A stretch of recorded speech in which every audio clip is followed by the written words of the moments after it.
Music தல அந்த காதுக்குள்ள இறங்கி இந்த காது வழியா வருது தல அவரோட பாட்டு அல்டிமேட் தல. வழி நெடுக கல்லு முள்ள காலுக்கு மெத்தனு பாட்டு பண்ணி இறங்கிட்டாரு காட்டுக்குள்ள.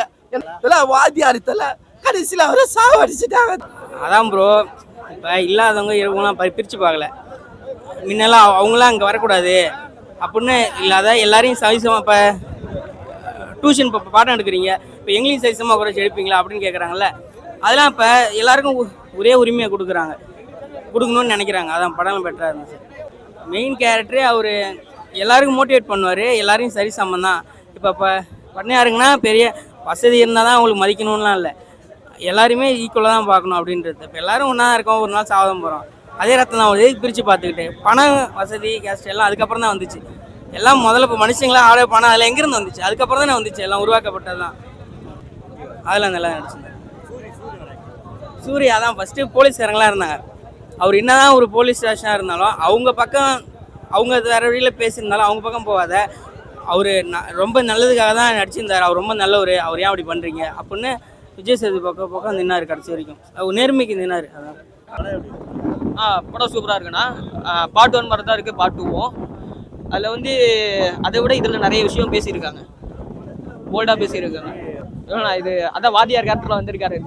இதோ தைரியமாக இந்த அளவுக்கு பேசின வெற்றிமாறனையும் இந்த அளவுக்கு நடிச்சு கொடுத்த விஜய் சேதுபதி சாரையும் ரொம்ப பாராட்டணும்.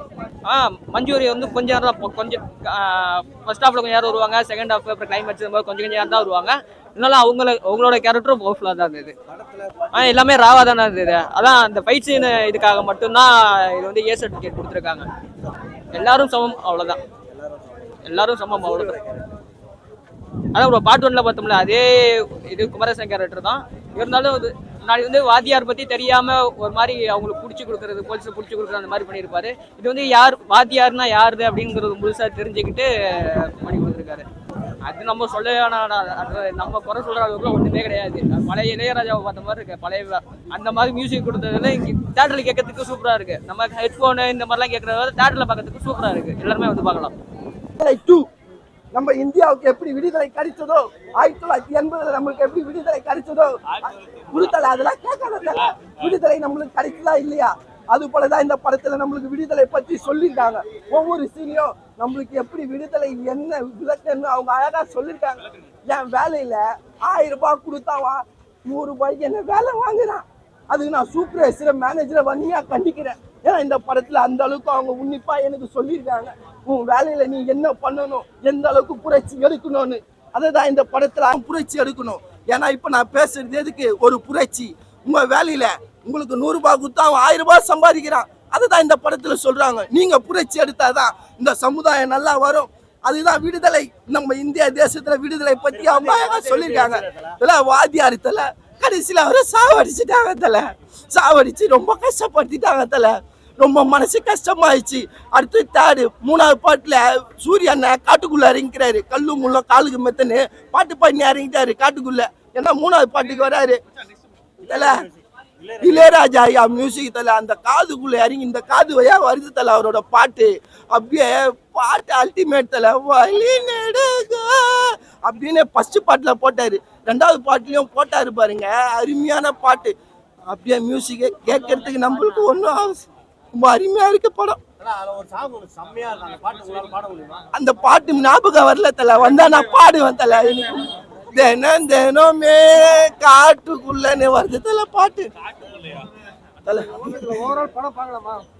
ஓவரால் தல முழுக்க எல்லாரும் பார்க்கணும். இது நீங்க பார்க்க வேண்டிய படம், நான் பார்க்க வேண்டிய படம். ஏன்னா இந்த சமுதாயம் பார்க்க வேண்டிய படம். இந்த புரட்சி எடுக்கணும்னா இந்த படத்தை கண்டிப்பா நம்ம பார்க்கணும். அந்த அளவுக்கு அவங்க மெசேஜ் ஆழமா நம்மளுக்கு பதிவு வச்சிருக்காங்க. வெற்றிமாறன் ஐயா எப்பயுமே நல்ல கருத்தா தான் எடுப்பாரு. இந்த படத்தும் கருத்தோட தான் எடுத்திருக்காரு. நல்லா இருக்கு. அது கொடுத்தல எப்ப கிடைச்சு, எனக்கு 1994 தான் கிடைச்சது. ஏன்னா நான் அப்பதான் எங்க அம்மா வயிற்றுல இருந்து பிறந்தேன். அப்பதான் எனக்கு சுதந்திரம் கிடைச்சது. அதனாலதான் நான் 1994 சொன்னேன். நன்றி, வணக்கம். அவ்வளவு சூப்பரா இருந்தது. மியூசிக் பேசவே வேணாம் ப்ரோ, ஆல்ரெடி பாட்டுக்கிட்டு அவ்வளவு அழகா இருந்தது. அந்த பாட்டு கேட்கும் போதே ஒரு ஃபீல் எனக்கு இந்த படத்துல நிறைய விஷயங்கள் அரசியல் கம்யூனிஸ்ட் பேசின விஷயங்கள் ரொம்ப பிடிச்சிருந்தது. எனக்குமே அதை பத்தி அவ்வளவா தெரியாது. பட் இனிமே அந்த கட்சியை பத்தி நிறைய தெரிஞ்சுக்கணும் அப்படின்னு நினைக்கிறேன்.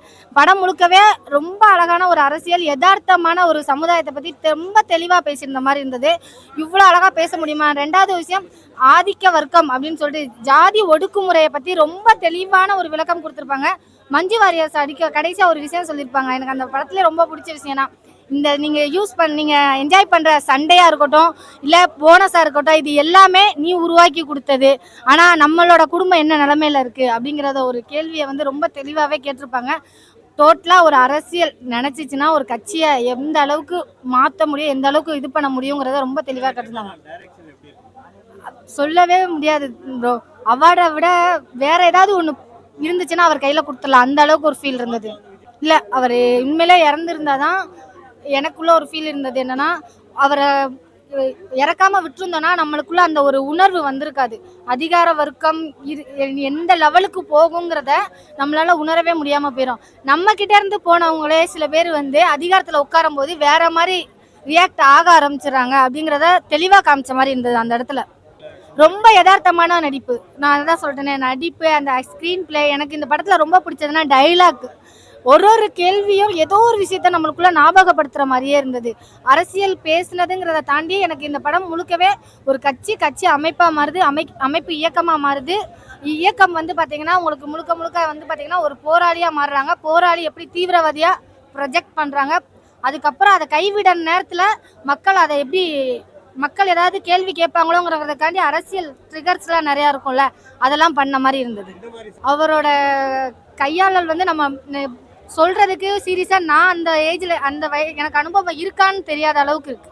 அது சூப்பரா இருந்தது ப்ரோ. எனக்கு அந்த சீன்ல எனக்கு ரொம்ப பிடிச்ச விஷயம் என்னன்னா, ஆக்சுவலி அதிகார வர்க்கத்துல இருக்க ஒரு பெண்ணு அதை எதிர்த்து போராடக்கூடிய ஒரு பெண்ணா இருக்கிறாங்க.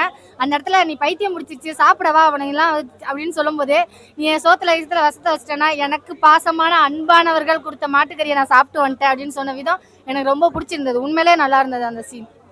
ஏன்னா அதாவது அவங்கவுங்க விருப்பம். விஜய் சேதுபதி அண்ணாவே சொல்லுவாங்க, முடி வச்சுக்காததும் உன்னோட விருப்பம், அது ஓ முடி. ட்ரெஸ் போடுறதும் போடாததும் நல்லா போடுறதும் அது உன்னோட விருப்பம், அது நீ தான் முடிவு பண்ணணும், நான் முடிவு பண்ணக்கூடாது. அதே மாதிரி சாப்பிட்றதும் சாப்பிடாததும் நான் தான் முடிவு பண்ணணும். நீங்க என்ன இதை தான் சாப்பிடணும் இதை தான் பண்ணணும்னு சொல்லி முடிவு பண்ணக்கூடாது அப்படின்னு சொல்லியிருப்பாங்க. அதனாலதான் நம்மளுக்கான அதிகாரத்தை நம்மளே உருவாக்கிக்கணும்னு சொல்லியிருப்பாரு. ஓகே, விடுதலை 2 பார்த்துட்டு வரேன். விடுதலை 1 வந்து பயங்கர எக்ஸ்பெக்டேஷன் நம்மளால ஃபீல் பண்ணதுனால விடுதலை 2க்கு வந்து ரொம்ப எக்ஸ்பெக்டேஷன் ஜாஸ்தியாச்சு. ஸோ அதனால நம்ம வந்து படம் வந்து சுமாரான படமாக அமைஞ்சிருச்சு. அதுக்கு காரணம் என்னன்னு கேட்டீங்கன்னா, நம்ம வாத்தியார் வந்து எப்படி வந்து தோழராக மாறினாங்கிறத தான் ஃபுல்லாக சூரியோட வாய்ஸ் ஓவரில் வந்து படத்தை சொல்கிறாங்க.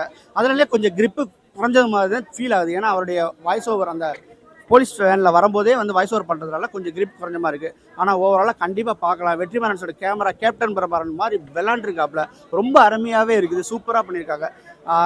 சொல்ல போனோம்னா பாரஞ்சி சாரோட அரசியல், மாரி செல்வராஜ் சாரோட அரசியல், வெற்றிமாறனோட அரசியலை கால்குலேட் பண்ணிங்கன்னா இது வந்து அரசியல் வந்து எல்லாருக்கும் புரியுற மாதிரி பண்ணிட்டாப்ல. தங்களானில் பேசுகிற அரசியல் பார்த்தீங்கன்னா 2K கிட்ஸ்க்குலாம் செம்மையாக புரியலன்னு சொல்லிட்டு ஒரு மிக்சடு ரிவ்யூ தான் வந்துச்சு. ஆனால் அதெல்லாம் தாண்டி வந்து வெற்றிமாறன் பேசுகிற அரசியல் வந்து எல்லாருக்குமே புரியும். நம்ம போட்டிருக்க சட்டையும் சரி செருப்பும் சரி சும்மா இல்லடா, பல பேரோட ரத்தத்துக்கு பின்னாடி வந்ததுடா, நீங்கள் அனுபவிச்சுக்கிட்டு இருக்கீங்கடான்னு சொல்லிட்டு செருப்பில் அடித்த மாதிரி சொல்கிறாப்புல.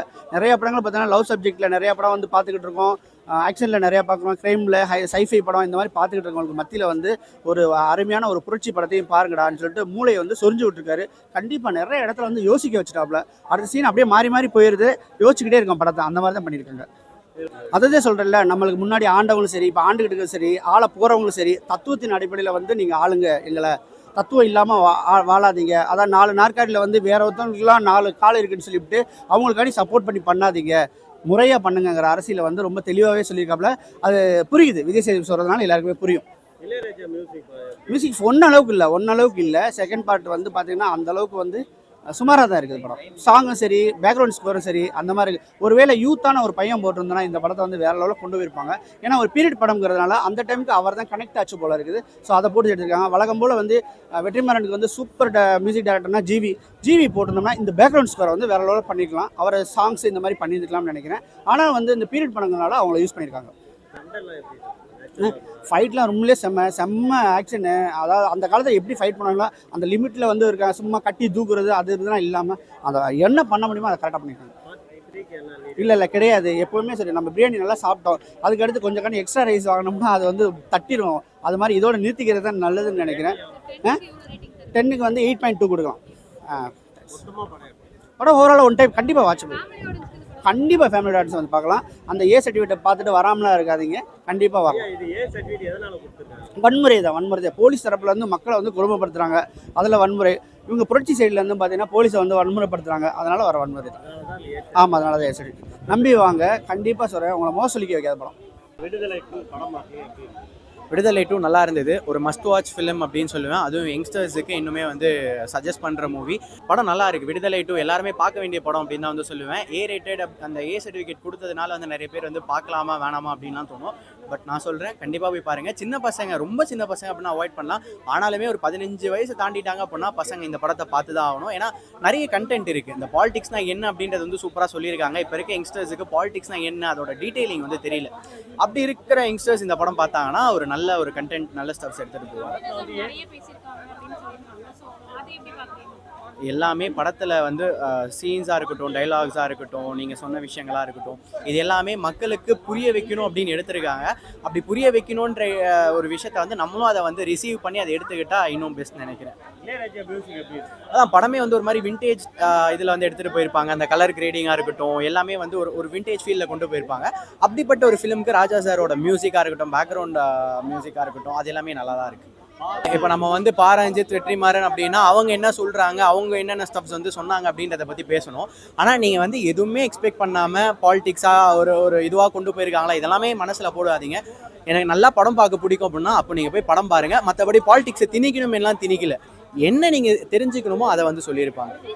சேத்தன் சாரோட ரோல் நல்லா இருந்தது, சூரி அவரோடைய ரோல் நல்லா இருந்தது. இவங்க எல்லாருக்குமே கேரக்டர்ஸ் வந்து பிரித்து கொடுத்தது வந்து நல்லா இருந்தது. ஒரு 4-5 போலீஸ் ஆஃபீஸர்ஸோடு வந்து காட்டுக்குள்ளே போவாங்க. அப்படி இருக்க ஒவ்வொரு போலீஸ் ஆஃபீஸருக்குமே வந்து அந்த ஸ்க்ரீன் பிளேயில் அந்த ஸ்க்ரீன் ப்ரெசன்ஸ் நல்லா கொடுத்துருந்தாங்க. இப்போ முக்கால்வாசி படம் வரது எல்லாமே வந்து மெயின் கேரக்டர்ஸ்க்கு மட்டும் தான் இம்பார்ட்டன்ஸ் கொடுக்குறாங்க. அப்படி இருக்கும்போது இந்த மாதிரியான படம், அதுவும் வெற்றிமாறன் சார் படம் இருக்க எல்லா கேரக்டர்ஸுக்குமே அந்த ஒரு கேரக்டரை வந்து ஈக்குவலாக பிரித்து கொடுக்குறாங்க. அப்படின்னும் போது தமிழ் சினிமா இஸ் க்ரோயிங் அப்படின்னு தான் சொல்லணும். மஞ்சு வாரியரோட ரோலை பற்றி சொல்லணும்னா, அசுரனில் எப்படி போல்டாக, எப்படி ஒரு ஸ்ட்ராங்கான ஒரு லேடியாக இருப்பாங்களோ அதே மாதிரி தான் இங்கேயும் காமிச்சிருக்காங்க.